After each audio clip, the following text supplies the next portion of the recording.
My name is Liz McCormick. I'm the Director of Innovation at Grand Rapids Community College and have been one of the people on the lead design team bringing forward this concept called the Keller Future Center. And so I want to back up just a few minutes before we get into the meat of this project and really talk about sort of the genesis of this project. Why a future center? What is a future center? What do we hope to accomplish with that? So really, why a future center? We kind of have to step back a little bit, I think, and think about the needs, right? As this work is a lot about uncovering unmet needs and opportunities. We are in, and have been for many years now, a period of profound change and transformation. Our economic models are changing globally. They're changing certainly at a federal level, a state level, and a community level. And we've been working for many years with process and tools in a model that for many years served us really, really well. And what I think we found, and one of the genesis for this idea was, we kept working in that same methodology with a lot of those same tools, and we just weren't getting the kind of results people wanted to see. So one would say, well, so how do we think about that, right? And how do we focus really on people, our needs, and this reinvention process? And so foundationally, the Future Center is really about people. Even though you're going to see a lot of process, and we've specifically chosen a human-centered design process, this is about people. And it's about people really on two levels. It's about people coming together to engage in new ways. So how do people engage together in this new world, in this new process, in across silos and maybe ways they haven't engaged before? And then it's also about people and their skills and learning, right? So as much as we want people to engage, we want people to develop. If we know that the tools and process aren't of the sort of last 2 decades haven't been giving us really the results we want, how do we keep what's good about that, but layer on some new tools, some new skills, and some new process? And that's foundationally what the Future Center is. It's about people, it's about engagement and collaboration, and it's about skill development. So that's what we are, why we exist. We're really in our infancy. We started ratcheting this up about a year ago, and I have to give a lot of credit to Mr. Fred Keller, not only for having the vision to sort of seed the endowment of this center that carries his name, but also for saying, as we were kind of going through traditional means to come up with this, create a business plan, do this work, and then put it in market, he said, Liz, why don't you guys just do it? Just jump in there and do it. And so we did, but we know we needed help. And so we looked for who really has the skill set to help us get through this.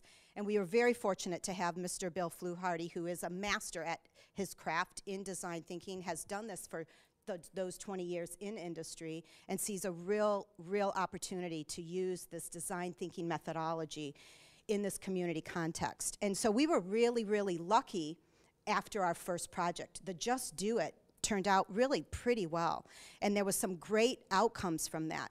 So much so that people said, we wanted to test that and validate that nationally. Were we really on to something? And so we decided that we would submit for an Edison Award. And the reason we decided we'd submit for the Edison Award was really because there's 2,500 people, thought leaders, specialists in the areas of innovation, design, who would take a look at our model and really tell us, is there something innovative here? Is there something worth holding on to? And what was really an amazing surprise for us is that they said yes. There really is something here, and we were honored with a Silver Edison Award this past April. So that gave us also that validation that we were looking for, that we're on to something. Now we also know, because of where we're at in uncertain times and that change needs to keep happening, we need to keep iterating this model in this process. And you can't do that, again, without experiencing it, without doing it.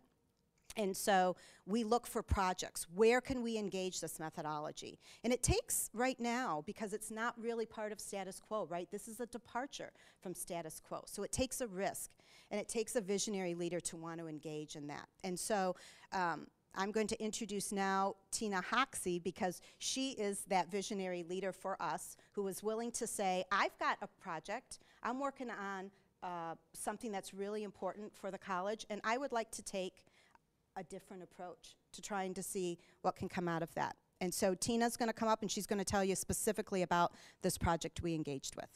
Good morning, everyone. Thanks so much for coming. This will be our exercise of standing today, so you don't have to work out for the rest of the day. I'm going to use this piece right here. First of all, Grand Rapids Community College, as part of our accreditation, the means of accomplishing our accreditation, we use an AQUIP model, and that's Academic Quality Improvement Project, and we actually chose to do that. That's about looking at improvement, how can we change as an institution to best serve our community and our constituents and our students. So in looking at that project, we look at projects to do, to focus on for the year or multi-years. And Pathway to Employment was one of those selected, what we call CAPs, College Action Projects, meaning that we want to focus on that specifically because we see an opportunity to make some improvements in that particular area to better serve our community. So that project was selected. I was chosen to be the champion of that, to facilitate and lead that. We also did a self-study using a national model and using a team of people. Once we accomplished that, we did come out with 3 specific recommendations, and we could have stopped right there and could have said, we're going to move forward those 3 recommendations. However, that didn't push us into the future. Although it did assess what we were doing, it didn't give us the opportunity to uncover what are those new things that we could be doing that we need in order for our career and our employment services model to be sustainable for the future. So that's when engaging in conversation with the Keller Future Center, looking at this design, how could that take us out even further? To really, our project brief and the development of that, we identified all the issues and we all have issues and problems when it comes to a service, when it comes to a design, because over time they don't always meet expectation because expectations change. So in looking at that, certainly as a community college, in what we serve and is this continuum of preschool from our K-12 system, GRCC, and 4-year. So in the development of the team, we had a cross-college team of business leaders in our community. We had K-12, we had college staff, we had 4-year partners that all have come together to work through this process, and it has led, which I think you'll see, to some very innovative design thinking for the college then to take this work and move this work forward as we look at a new model. One of the pieces in terms of employment expectations, as we think of what has changed around us, and it's ever-changing, certainly economically there's been a huge shift in our community and worldwide. So from a career standpoint, how do we respond to that? How do we provide a services model that's going to meet the needs of our students today and in the future? So these expectations are changing. The model that we have in terms of the sustainability and making that more relevant, integrating it with business partners that we have right here in the community, but also looking at, from the employment standpoint, how can we accomplish placement, retention, but also get students to us to utilize these services to be better prepared for those jobs of the future. So that's the piece that, in terms of that we wanted to do in this particular AQUIP project, in terms of looking at a new career services focus. And that's what we've spent our 7 weeks on, or our 47 hours, in terms of looking at that and uncovering that. Certainly in this system, we know that individuals as students, and as we've drilled down and we've looked at trends, students fall out of this system. You know, today, for example, we know many of our students are coming back because they've lost those jobs that they've had for years. Many have started, haven't even really begun that process. So we don't really see this necessarily as a linear, but it's a start and stop. And how can GRCC best serve our community with a career services model that's relevant for today and also relevant for the future? So that's a brief overview of how this work began and the project that we've been working on. Bill, I'm going to turn over to Bill to look at our picture. Okay, I'm going to start with a process overview. And come on up here a little closer, everybody, because some of these images are going to be hard to see. And maybe introduce yourself to someone you haven't met so far. You know, when we kicked off this process, as Liz mentioned, this is a user-centered design process or a human-centered design process. And we really focus on understanding the needs or the unmet needs of the people we serve in this process. It's really a focal point. And one of the first exercises we did when we kicked off the program is every participant showed up the first session with their own personal journey regarding pursuing a career. So from the point in time where they decided they thought they knew what they wanted to be when they grow up, to the current career they have now, and trying to describe all of the little rabbit trails, all of the issues, all of the hiccups, all of the successes, the key people in their lives, the things that made them or helped them get to where they are today. 20 plus of those showed up, and we had a session to discuss them. What we did then is create an overview representation of the career journey that was a composite sketch of everybody's journey. And there were some really key learnings, and I think what it did for the project is it set the tone that we're not here to create tools and techniques that are good for just the college or just for our business. We have real customers out there. We have real people with real issues, and we need to put ourselves in their shoes right off the bat. The graphic, you'll see, will come back because some of the final ideas include using this kind of storytelling as a way to engage with people and helping them to communicate where they are. Just some of the key findings is that, you know, we all early in life have our family, community, coaches, people in our lives who have really helped us to start our journey. But at some point, it's our responsibility to take that next step, that we move from having a large community, diverse community supporting us, and we need to now step out and be accountable to ourselves and create a path that we're solely responsible for. That start can be rocky, shaky, and as Tina said, can come from different directions. But once you start that journey, it doesn't really get any easier, especially now with what's happening with the economy, the changes in industry, regional trends. The journey is not direct and it's not clear. So we tried to illustrate all the choices for getting education, creating experiences that would allow us to launch in a balloon in a career. And the other thing we discovered is there is no one career anymore for anybody. We have multiple careers. So we launch ourselves. We sometimes crash and burn. We sometimes land softly, but there's also a new starting point. So the idea here is that this graphic kind of grounded everybody in really what we were to focus on. We want to be available to people as they try to navigate this process. And everything that you'll see in the presentation, hopefully, will point to a solution as people try to figure out what to do next when they run into a roadblock. So that was the starting point. I'm going to shift over here. I mentioned that empathy or user-centered design is a hallmark of the process. The next part is this context building. Really, in innovation, a key issue in any organization is that people jump to a conclusion right away. They want to jump to a solution, and they really haven't done a good job of identifying the problem they're trying to solve for in the first place. So we spent a number of sessions, actually about 4 of the 7 weeks, understanding context. So we did the empathy exercise. We took our project brief and created a visual map of it so we could all understand that we're all coming from diverse areas of the industry, but we have one assignment and we need to leave our agendas at the door and focus on the project. We spent some time understanding the design space. What is it? Where are the opportunities? Where are the trouble spots? So we looked at competitive systems. We did some secondary research. We did a futuring exercise where we looked at trends coming our way in the industry and technology and in social cultural trends.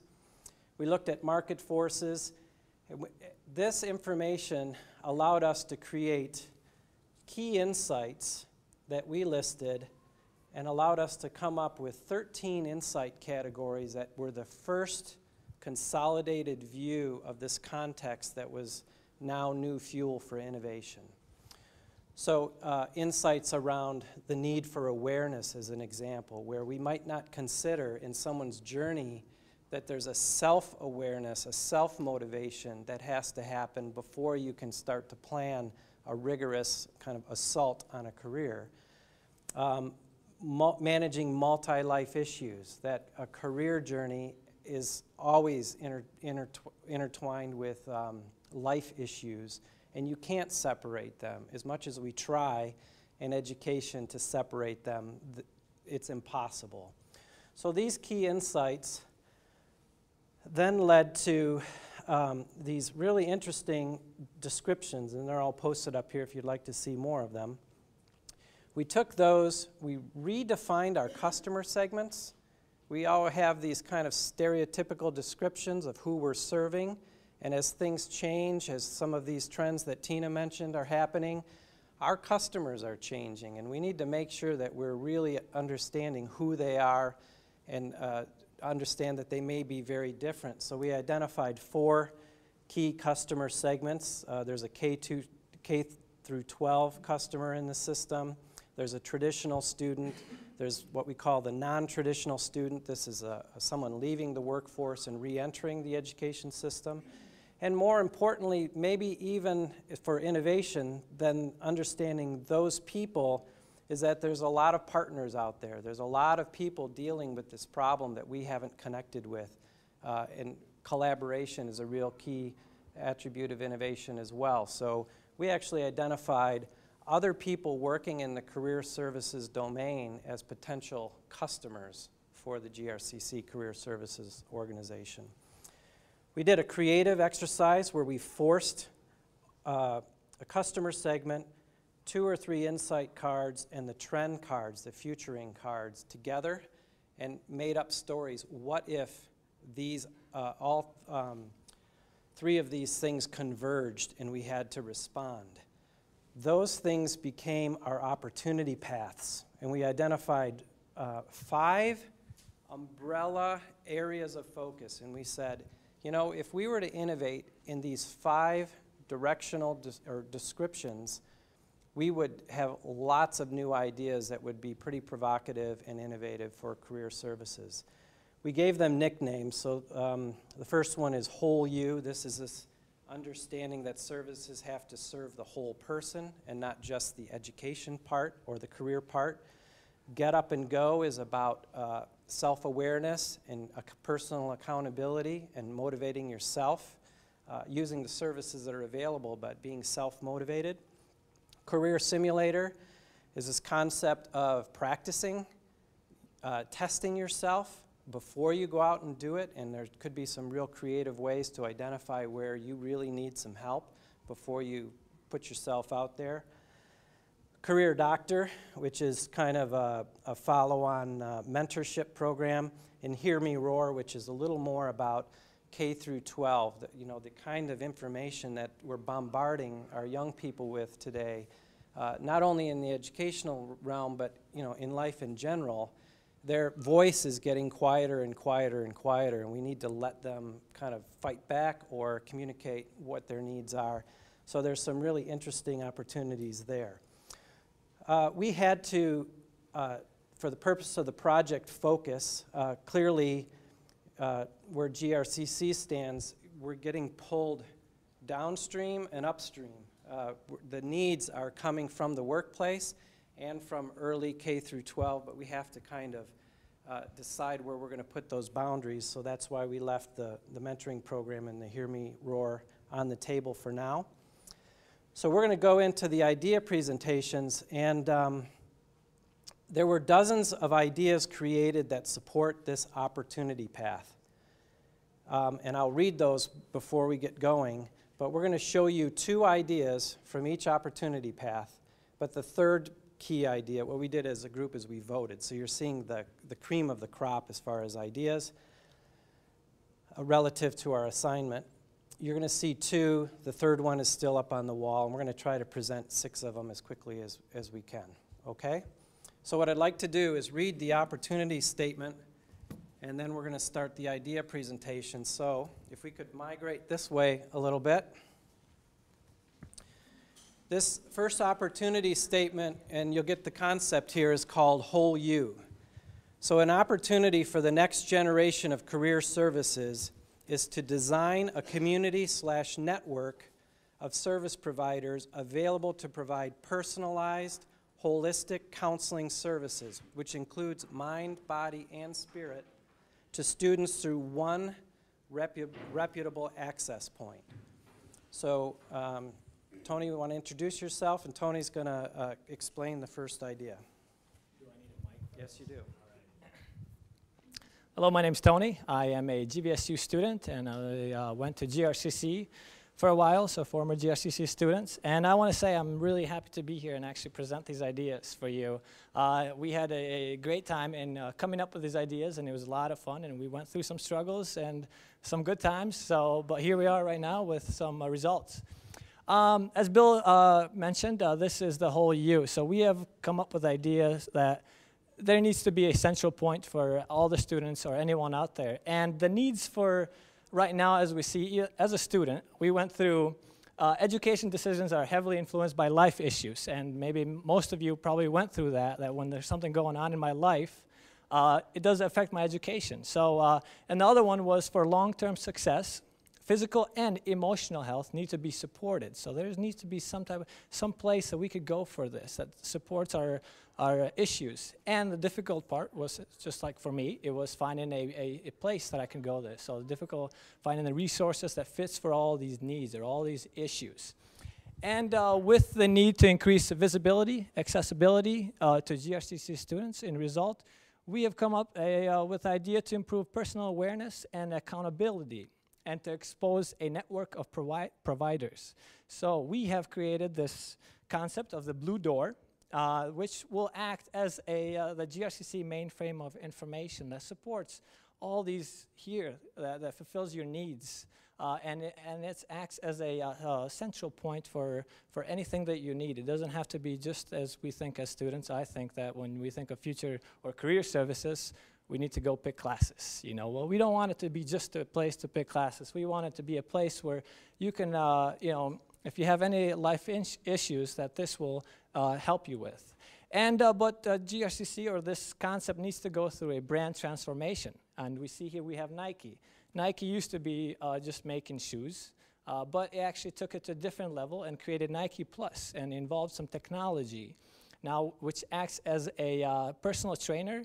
It keeps track of your history, of how you ran, and of course the music. So you connect your iPod and you're ready to go. So it's not just a shoe company, it's also a technology company. So it's changed it went through a different transformation in providing the needs that people need. So we also look at this as a map of a subway.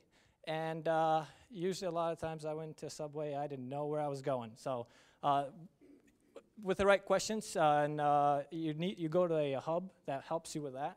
And so this is sort of what the blue door acts, and it's the same way that connects students to the different people or different organizations to the right spots. So you go from one place to get all your information or your help.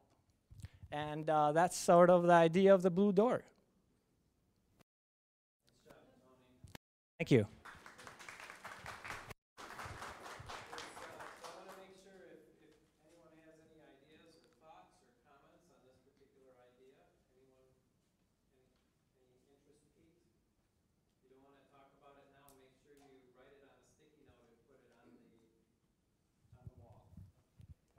Next, who's next? All right. If you could introduce yourself, that would be fantastic. Good morning. I'm Jill Waller-Sullivan. I'm a counselor at Grand Rapids Community College in the Counseling and Career Center. Good morning. I'm Luann Wedge, and I'm the Associate Director of Student Employment Services at Grand Rapids Community College. The name of our project is Map Your Future. And our research showed that students are overwhelmed by the amount of career information that is out there, and that they need to have a way to find the information that is relevant for them. So we need to be able to, they need to be able to know where this information is and how to access it. We were also told that students want to be able to create their own career path, and yet often assumptions are made about what they need to know and what they need to do. So they also need to be able to have an accurate or an updated assessment of where they are starting, you know, where their starting point is, so that we can take a look at their experience, their academic preparation, their academic history. And then that also leads us to, we want to be able to help them build upon the knowledge that they already have. And in building upon that knowledge, helping them to discover what are the resources and what are the things to be able to access and take advantage of that will help them to know what to do and who to talk to, not just at the community college, but in the community, and what steps to take, what follow-up action steps to take. And that led us to the creation of a way to map their future, a way to develop a career map. If you look at this map, you can see similarities to the personalized career map that Bill referenced earlier, and it was really based on that idea. This is an interactive tool, is how we would visualize that. It could be accessed either online or an actual touch screen, which you can see the pictures here. These are examples of other touch screens, how it could be used. This would allow the user to build upon their current knowledge of themselves and also of available resources that are there. And the end result would be it would provide them with concrete information about the next steps that they would need to take in their career journey. This would not be limited to just students. We could see this being used by potential students or anyone really wanting to get information about careers and how to proceed from their starting point. So how we would see this being used could be individually, it could be done in small groups, it could be ideally one-on-one with a career counselor. And it's very simple to use. A student would come and just touch the screen to begin, and it would ask them questions about their starting point, where they are right now, and then ask them to bring up different questions, and they can select the answers about where they are, what would fit most with where they are right now. The end result would be, again, it would provide them concrete information about what to do from there. Would that be resources they can use, recommendations to see a career counselor, to see someone in the academic department, and maybe something about internships or other experiential opportunities that might be available to them. There would be an actual printout that they can have to take with them. Ideally, it would be nice to have it go electronically to a student profile as well, so that could be accessed by the career counseling staff, so they would have that information available to them. And in addition, this is something that can be used over and over again, so the student could save that information and come back to it when they need to. So it can be used over and over again. It would give, we feel it would give students a better idea of where they are, the resources that are available to them, and it would also assist the career counselors as far as having something to work with when they meet with the students, have some concrete information about their starting point. And obviously the technology exists, and there are several community colleges in Oregon that we found and in Hawaii that are already using a similar kind of system. So it's something that wouldn't be invented, it would be something that already exists that we can tap into. Thank you. Nice job. So if you haven't picked up a trend here, the way to read these posters is on the top is the needs statement. So we've collected, we talked to over 400 people when we did our consumer research. So we collected their descriptions of their needs, consolidated them. And these are just the highlights of the needs, for example, that drove this particular innovation. So that's the idea description, And the reason we put technology that exists on all of these is we want to make a statement of feasibility. There's always maybe a little bit of a journey, a development activity that allows us to get to the idea, but we want to be convincing that the technology does exist and it's not rocket science. Everything that we've chosen is, if we plan well, it'll get us there. Another key theme of these ideas that I want to mention is that these reflect a need to address an ever-growing number of people who need help. But the GRCC resources are limited, and they're always going to be limited. So we need these kinds of ideas to expand our reach without expanding the cost and complexity of the systems that we develop. So hopefully you recognize those trends as well. Great job. Any comments from the audience here? A couple of notes being written down. That's good. You want to talk about them? I guess. Here's the, if you can. I don't think I need it. Okay. I've never Just really so needed a so mic. we can Oh, move on. okay. So you don't have to. Did you find in your research that students feel like career testing is too elementary and kind of childlike? And if so, I mean, I know that's been our experience in doing career testing with our students. And if so, does the mapping process advance cognitively with the older students? Or could it be so that it's not treating a student the same if they're in K through 12 or if they're in community college?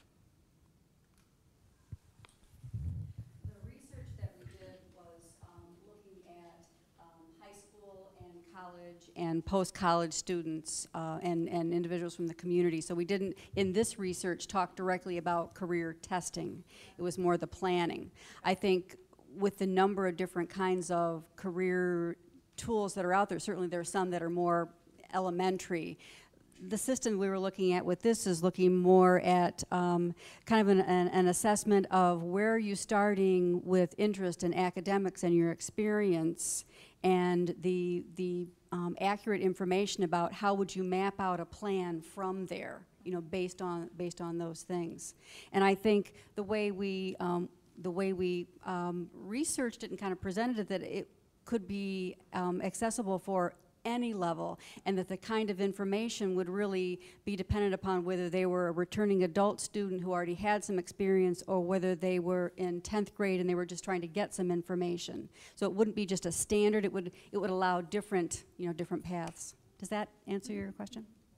I think another thing we discovered in our research is that the experiences we create really make the product more effective. So in this case, the map might be a little bit cartoony in its appearance, but the content is real, and people would recognize themselves on this map.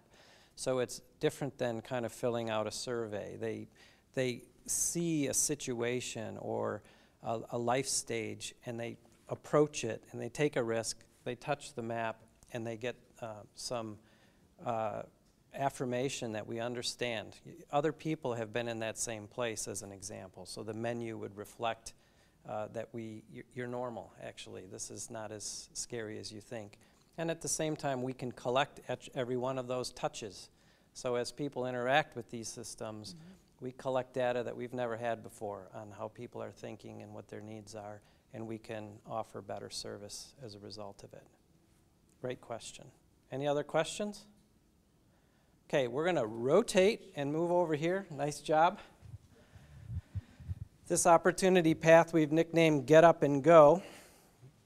And it starts like this: create foundational experiences that build personal, realistic awareness and confidence regarding one's own capability, competency, and the ability to create value and lead productive lives. And the idea is that it should motivate positive action within us, okay?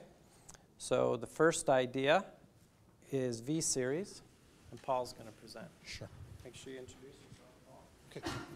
Good morning. I'm Paul Pfeiffer. I'm a career counselor at Grand Rapids Community College. And glad to see all of you this morning. Here for you, the stories. Basically speaking, this is really a videotaped sessions of regular people as compared to professional actors, complemented by a interactive computer-based assessment summary. The closest analogy that I could really give to that would be the TED Talks or videos where people share with others about, their creative ideas. The idea for V-Stories is really a response, as Bill told you, to a career services opportunity to create a foundation experience that builds realistic awareness and confidence in a person, which will lead to, we think, that person becoming motivated to take action and have a productive life. It's very important. We also believe that the outcome of this idea will really resolve in genuine self-awareness. We think that many people, when we talk about the needs, we found out in our research and our experiences that there are many who need a sense of self-awareness. Many have been receiving mixed messages, a myriad of approaches that are overwhelming, that really get them to a point where they're frustrated and they lack and they have a poor sense of direction.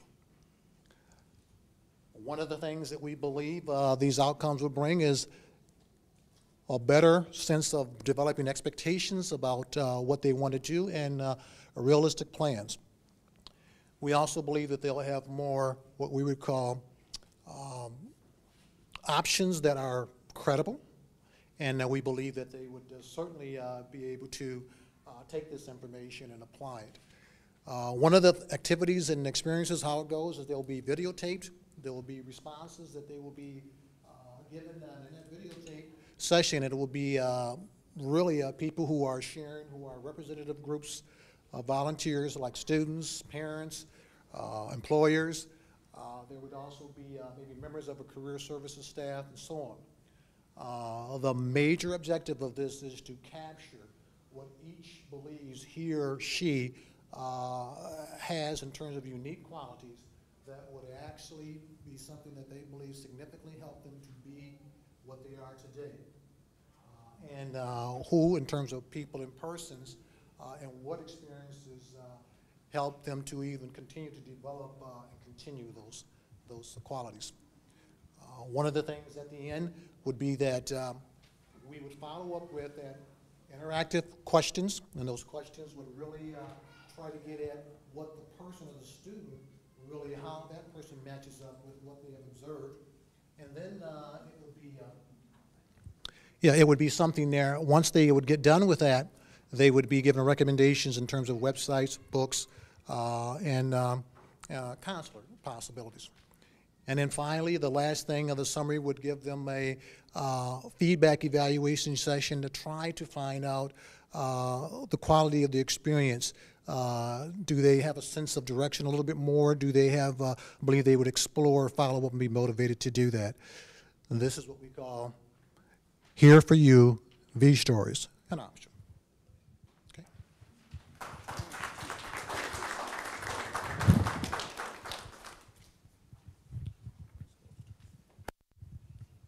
Next, go ahead. Okay, next, we're up. I'm just going to start out, you've already heard the Get Up and Go. This is a second idea, one of three. And really, it's about employer dialogue series. So looking at some solutions, looking at some ideas, it's looking at the awareness that our students have, those coming into the college, but also what's that experience that they're having that employers can be part of that experience. So in looking at it, the students are going to play a role, the employer plays a role. How do we converge and integrate those two together and leverage that? Because we have a number of employers in our community that would become involved in the appropriate and different types of innovative activities if we were to organize those for our students. So examples of that would be utilizing and maximizing networking, internships, as well as interviewing.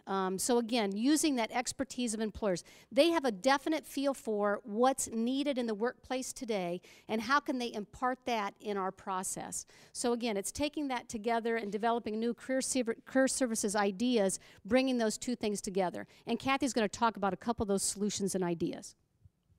Good morning. I'm Kathy Green, Grand Rapids Community College. And we look at the experience for employers. Hang on a second.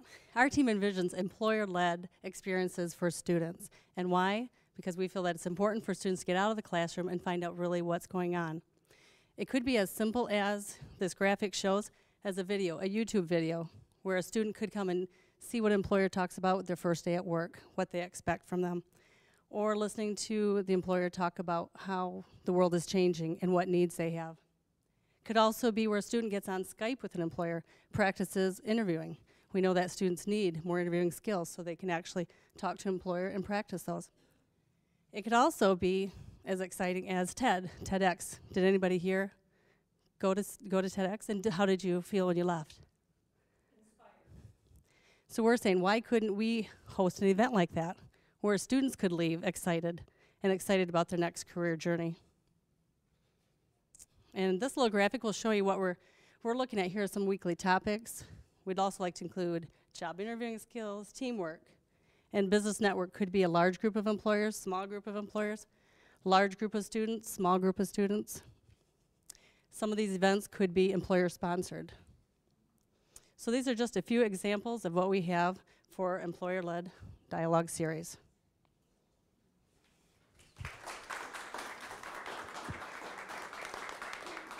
So just a reminder, this whole series was about giving people enough information to have them be motivated to do something different. So the theory of mentorship and kind of tying into the days when they paid attention to their family and spent time with their family and they found the uncle or the aunt or the coach that was the mentor.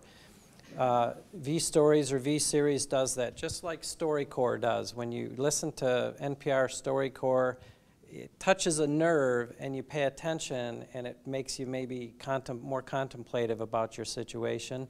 We can do the same thing with career experiences and sharing people's personal journeys. So these are great examples of get up and go.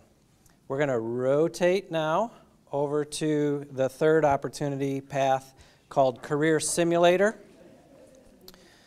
So this opportunity category is create a scenario building tool that allows students to create their own personalized career map by integrating employer skill, job requirements, life experiences, academic requirements, and user self-assessment data. So this is a way for students to test their skills without having to go out into the marketplace quite yet, so they have a better sense of how to prepare themselves for a career future.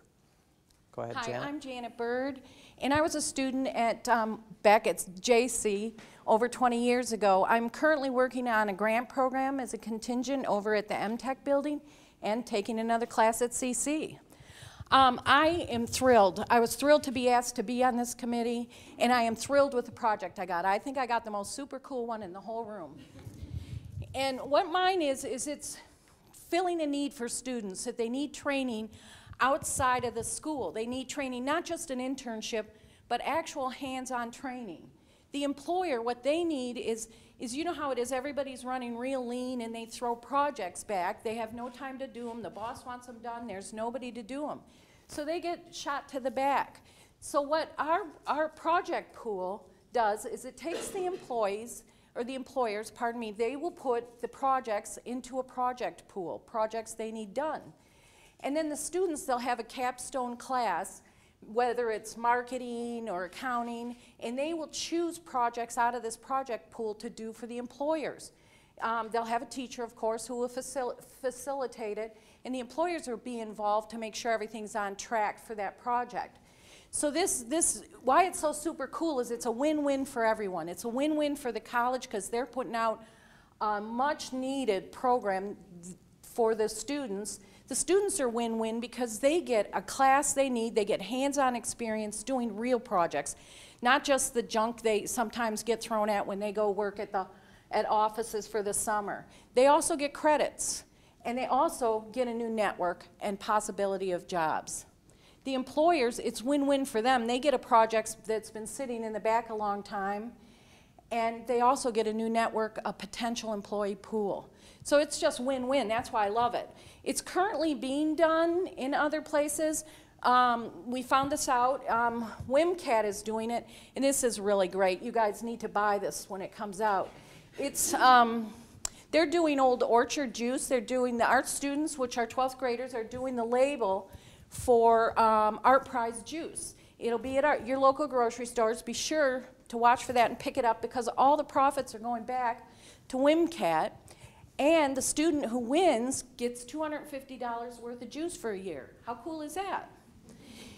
Here's another project also, Innovation Exchange, and that's currently on the internet. People can throw projects out there that they want done. People, if it's marketing, a marketing guy might go out, bid on the project, put a project brief in. The person who has the best project brief gets the job. And then here's a third thought. Instead of the ideas coming from the employer down, the ideas come from the students up. They want to do a green project. They want to do a Pepsi project. They think of it. They think it's a good idea. They get a facilitator who approves of it, and they send it back up to the employer and say, hey, we have this great idea. Are you on board with it? And the employers come on board. And that wraps it up, but I think this is cool and win-win. Thank you.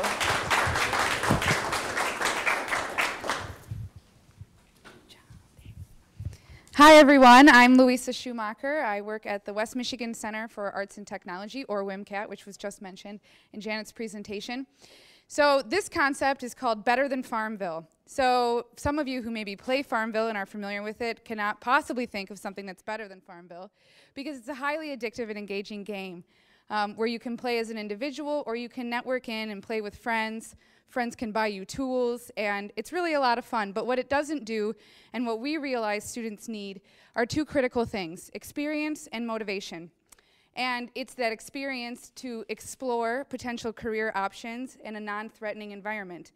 A lot of students potentially will say, you know, I'd like to be a doctor. Well, really, CC has a lot of great programs that train you for these jobs that really don't fall under the doctor category, but they're medical and ones that you haven't necessarily explored or heard about.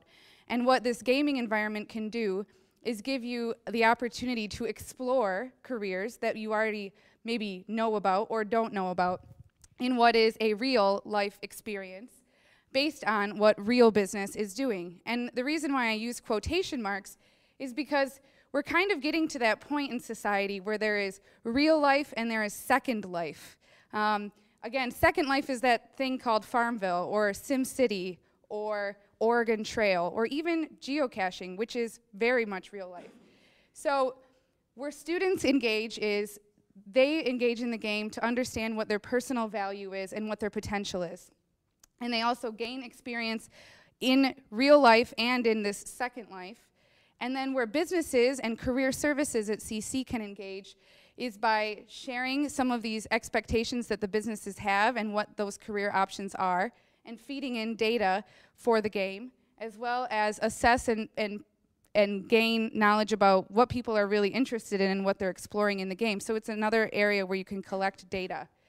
So this is a nice illustration of what the game does. You can either engage in it as an individual or network in, and you play into a gaming network. You create your own avatar. The avatar can be of what your skills are today, the skills that maybe you're developing at the community college, and then you can engage in the game in a variety of different ways, almost like the career map.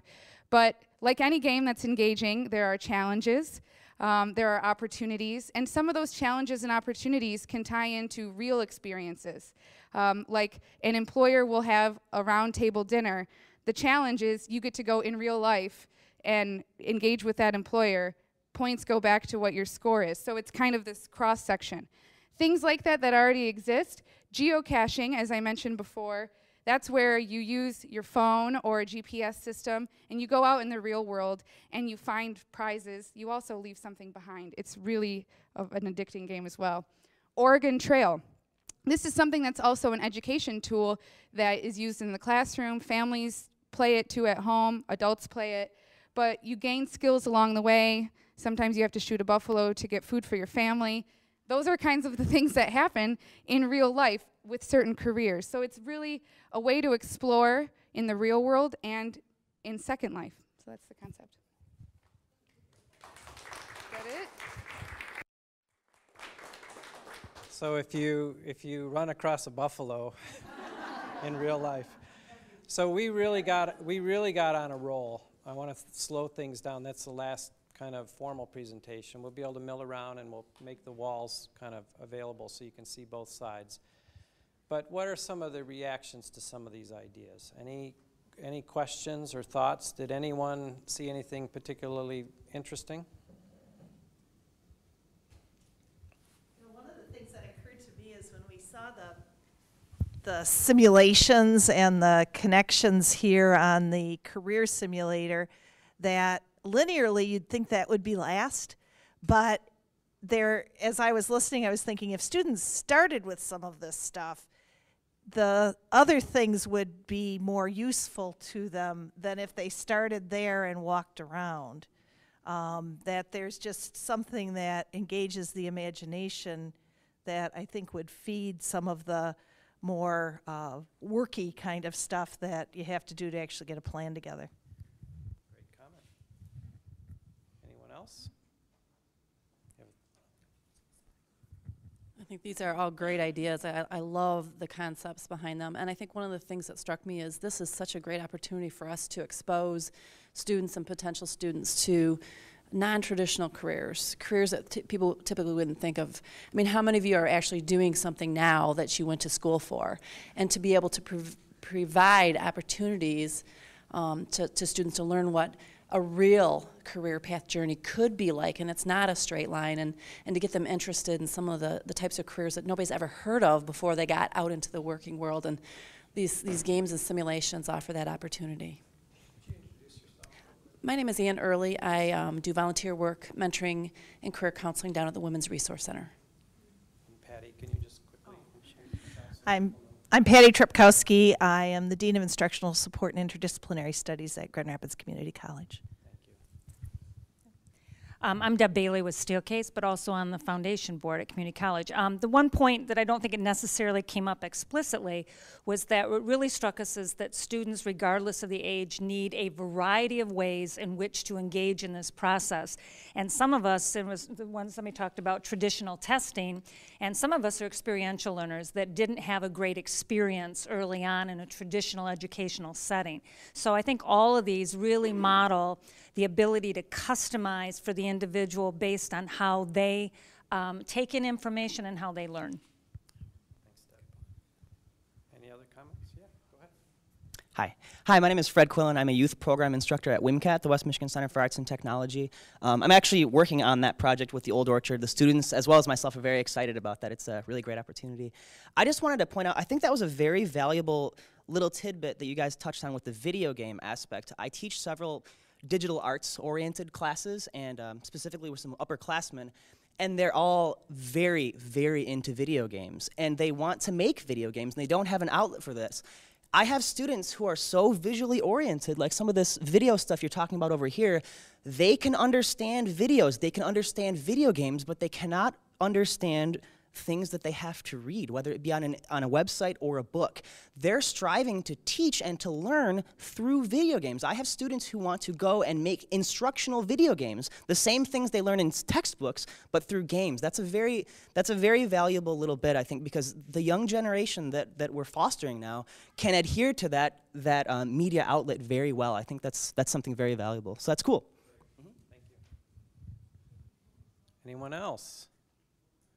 Any other interesting ideas you want to add to these?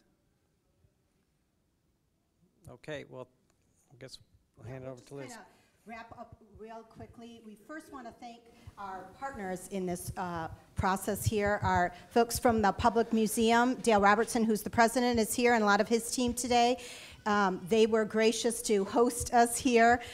They were wondering for 7 weeks what we were doing camped out in this room and how could all of these sticky things on the wall actually come together to create something. I hope what you've seen here today is what we sort of said the intro about why this is important and what these skills are. So in the process of doing this work, in just 42 hours, people were able to make observations, learn about the skill of observation and the importance of doing that, do research, futures research, design research, consumer research, yes, on sort of a high surface level, but these are the things, the competencies we're talking about. You can obviously see the visual nature of these walls and bringing an idea to life. So about ideating, right, coming up with an idea and then being able to tell the story around the idea.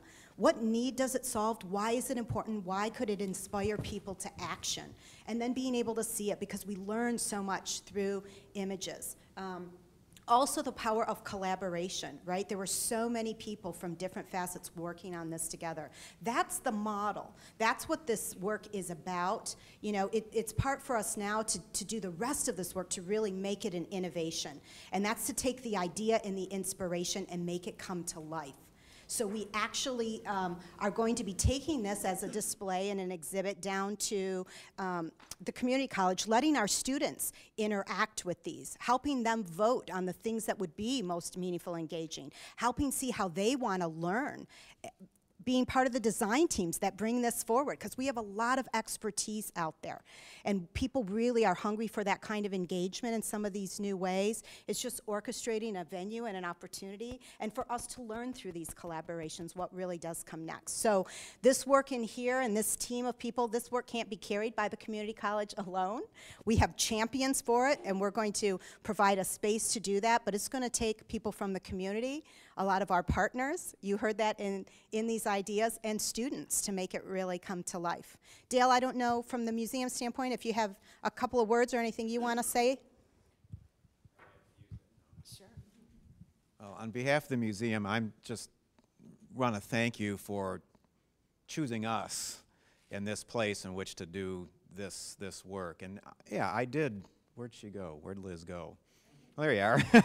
Yeah, I mean, I have to admit, I did wonder. I mean, I kind of knew what it was about and wondered for a while, but I will tell you, it's all really strong, and it makes a lot of sense to me. And, you know, somebody said this is for adults, and yeah, I can see myself doing a lot of these things myself, but it also congratulations to you for figuring out ways and cueing, you know, kind of focusing in on how kids work, learn, think, how they respond. I mean, you are really kind of hitting a lot of the different learning styles, things that we're trying to focus on here too, you know, and how we connect and, as my mother would say, earn our keep in the community. So yeah, I've got a lot of mental notes myself to steal from what you've done, and I'm glad that you've made this available to us here. But at the core, it still is, I thank you for using this space. We are a community building, and the fact that you chose this space for a community project, I very much appreciate it. It's what part of what we do here. So thanks to you, and congratulations to all of you for, I mean, this is really cool work. So well done. Yep.